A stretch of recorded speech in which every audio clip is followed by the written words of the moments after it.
ዌስትሃም ዩናይትድ ከኒውካስል ዩናይትድ ጋር ያደረገውን ጨዋታ በኒውካስል 1-0 አሸናፊነት ተጠናቋል። ብሩኖ ጊማሬሽ የማሸነፊያውን ጎል ማስቆጠር ችሏል። 63ኛው ደቂቃ ላይ ነው ይህንን ማድረግ የቻለው። ትላንትና በለንደን ስታዲየም ኒውካስል ሙሉ 3 ነጥቡን ይዞ መውጣት ችሏል። የኤዲ ሃው ቡድን ወደ ካራባኦ ካፕ ፍጻሜ ከማቅናታቸው በፊት ከእሁዱ የዌምብሌይ መርሃ ግብራቸው አስቀድሞ ጥሩ በራስ መተማመናቸውን የሚጨምርላቸው ጨዋታ ነው ትላንትና ያደረጉት። የ70 ዓመት ጥበቃ አላቸው። ትልልቅ የሚባሉ መድረኮች ላይ ዋንጫ ካነሳ ቡድኑ ረጅም ጊዜ ሆኖታልና ለዚያ የፍጻሜ ጨዋታ ትላንትና ያደረጉት መርሃ ግብር በራስ መተማመናቸውን መነቃቃታቸውን የበለጠ ከፍ የሚያደርግ ነው የሚሆነው። ከሊቨርፑል ጋር ነው የፊታችን እሁድ ዌምብሌይ ላይ የሚገናኙት። የሁለተኛው አጋማሽ የጊማሬሽ ጎል ከዚህ ጨዋታ ማግኘት የፈለጉትን ውጤት ይዘው እንዲወጡ አድርጓቸዋል። ካለፉት 4 ጨዋታ 1 ጨዋታ ብቻ ነው ማሸነፍ የቻለው ኒውካስል እና ከዚህ ጨዋታ በፊት የራስ መተማመናቸው እየተዳከመ ይመጣ ይመስል ነበረ። ትላንትና ግን ጥሩ የሚባል ውጤት አስመዝግበዋል።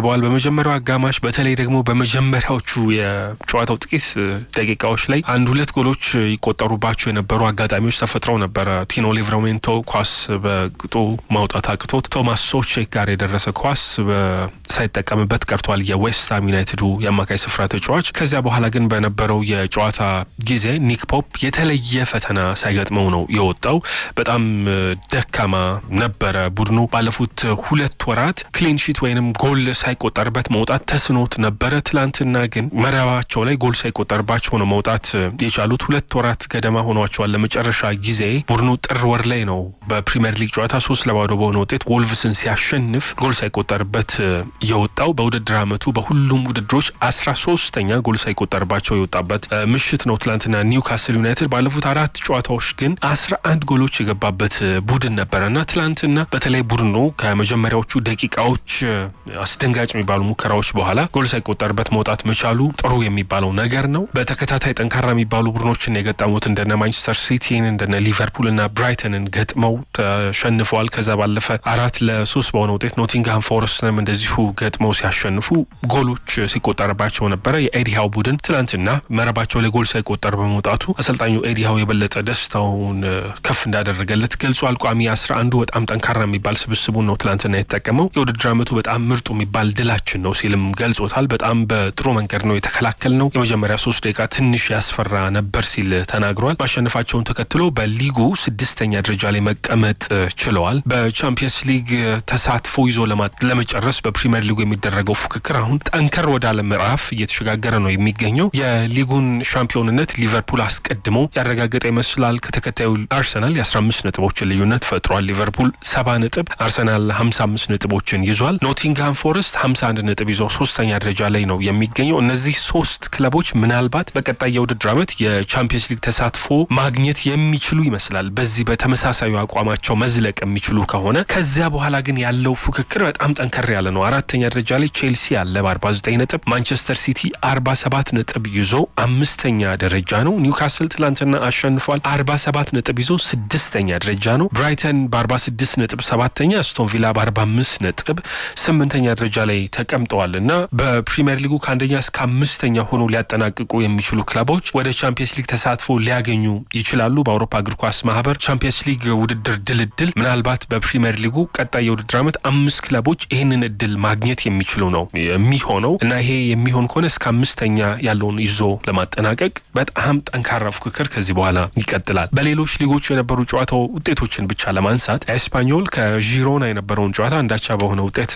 አጠናቋል። ላዚዮ ደግሞ ከኡዳኒዜ አንዳቻ በሆነ ውጤት በጣሊያን ሴሪያ እንደዚሁ መርሃ ግብራቸውን አጠናቋል። ዌይን ሩኒ በሶከር ኤይድ ጨዋታ 2025 ውድድር የእንግሊዝ ብሔራዊ ቡድን አሰልጣኝ ሆኖ ከታይሰን ፊውሪ ጋር እንደሚገጥም ለማወቅ በጋራ ሆነው ይህንን ብሔራዊ ቡድን እንደሚያሰለጥኑ ለማወቅ ተችሏል። ቢቢሲ ነው ይህንን ያስነበበው። አሰልጣኝ ሆነው ይቀርባሉ። በዩኒሴፍ አማካኝነት ለበጎ አድራጎት የሚውል ገንዘብ ለማሰባሰብ የሚደረግ የእግር ኳስ ጨዋታ ነው። ይሄ ጨዋታ ኦልድ ትራፎርድ ላይ ነው በዚህ የውድድር ዓመት 2025 ላይ የሚደረገው። ባለፈው ስታንፎርድ ብሪጅ ላይ የተደረገ ጨዋታ ነበረ። ባለፈው ዓመት ከነበረው የስታንፎርድ ብሪጁ የሶከር ኤይድ ጨዋታ 15 ሚሊዮን ፓውንድ ለበጎ አድራጎት ተሰብስቧል። የ39 ዓመቱ የቀድሞ የእንግሊዝና የማንቸስተር ዩናይትድ የአጥቂ ስፍራ ተጫዋች ወደ ቀድሞ ቤቱ ወደ ኦልድ ትራፎርድ የእንግሊዝ ታላላቅ የሚባሉ የቀድሞ ተጫዋቾችን እየመራ ለሶከር ኤድ ጨዋታ በአሰልጣኝነት ይቀርባል። በዚህ ጨዋታ ላይ ተጫዋች እንደሚሆንም ጭምር ተሰምቷል። እንደ ጋሪ ኔቭል እና ፖል ስኮልስ ያሉ የቀድሞ የእንግሊዝም የማንቸስተር ዩናይትድም የቡድን አጋሮቹ በጨዋታው ላይ ይካፈላሉ። ታይሰን ፊውሪ የማንቸስተር ዩናይትድ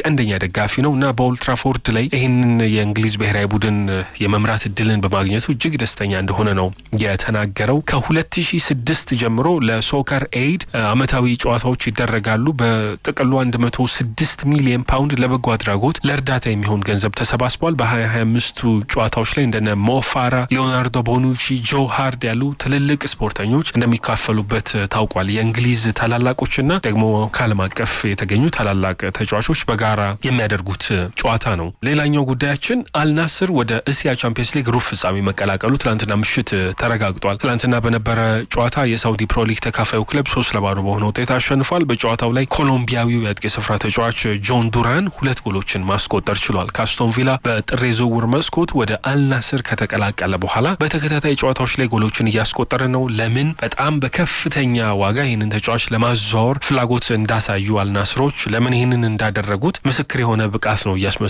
እያሳየ የሚገኘው። ክርስቲያኖ ሮናልዶ ሌላኛውን ጎል ማስቆጠር ችሏል። በፍጹም ቅጣት ምት ነበረ ትላንትና ይህንን ያደረገው። ከሩብ ፍጻሜ በኋላ ያሉ ጨዋታዎች ጀዳ ላይ የሚደረጉ ናቸው የሚሆኑት። የስቴፋኖ ፒዮሊ ቡድን ወደ እስያ ቻምፒየንስ ሊግ የመጨረሻ 8 ክለቦች መካከል ተቀላቅለዋል። ክርስቲያኖ ሮናልዶ የህይወት ዘመን 927ኛ ጎሉ ላይ ደርሷል። 1000 ጎሎች ላይ ለመድረስ ይሄ ተጫዋች ህልም እንዳለው አስቀድሞ ሲናገር ነበረ። ወደ አልናስር ከመጣ በኋላ በ110 ጎሎች ላይ መሳተፍ ችሏል። እስያ ቻምፒየንስ ሊግ ላይ ካደረጋቸው 6 ጨዋታዎች 7 ጎሎችን ማስቆጠር ችሏል። ትላንትና ቡድኑ አልናስር ሩብ ፍጻሜውን እንዲቀላቀል እርሱም ጎል ማስቆጠር ችሏል። ኖቲንግሃም ፎረስት ለእንግሊዝ እግር ኳስ ማህበር ያስገባው የቅጣት ይነሳልኝ ይግባይ ውድቅ ተደርጎበታል። ባለፈው ዓመት 2024 ሚያዝያ ላይ በፕሪሚየር ሊግ ጨዋታ ከኤቨርተን ጋር ገጥመው 2-0 በተሸነፉበት ጨዋታ በማህበራዊ ትስስር ገጻቸው የጨዋታውን የቪኤአር ዳኛ ስቱዋርት አትዌል ኢንተግሪቲውን ወይንም ደግሞ እውነተኛነቱን ጥያቄ ውስጥ የሚያስገባ ልጥፍ ነበር ያጋሩት እና በጣም በአጭር ሰዓታት ውስጥ ወደ 40 ሚሊዮን የሚጠጋ ሰው ይህንን ልጥፋቸውን ተከታትሎታል። 750,000 ፓውንድ ቅጣት በእንግሊዝ እግር ኳስ ማህበር ተጥሎባቸው ነበረ። ክለቡ ለዚህ ተግባራቸው ይቅርታ ጠይቀው ነበረ። ነገር ግን በጉዳዩ ላይ ገለልተኛ ሆኖ ምልከታውን ሲያጋራ የነበረ ኮሚሽን የኖቲንግሃም ፎረስት ይቅርታ እውነተኛ ይቅርታ አይደለም፣ የእውነት መጸጸት የሚታይበት አይነት አልነበረም ሲል ገልጿል። 2-0 በተሸነፉበት ጨዋታ በኤቨርተኑ መርሃ ግብር ዋና ዳኛው አንቶኒ ቴይለር ፍጹም ቅጣት ምቶችን አለመስጠታቸው በጣም አብሽቋቸዋል። ከዛ ባለፈ የቪኤአር ዳኛው ስቱዋርት አትዌል ውሳኔውን ለመቀልበስ እድላቸውን አለመጠቀማቸው እንደዚሁ እጅጉን ያበሳጫቸው ጉዳይ ነበረ።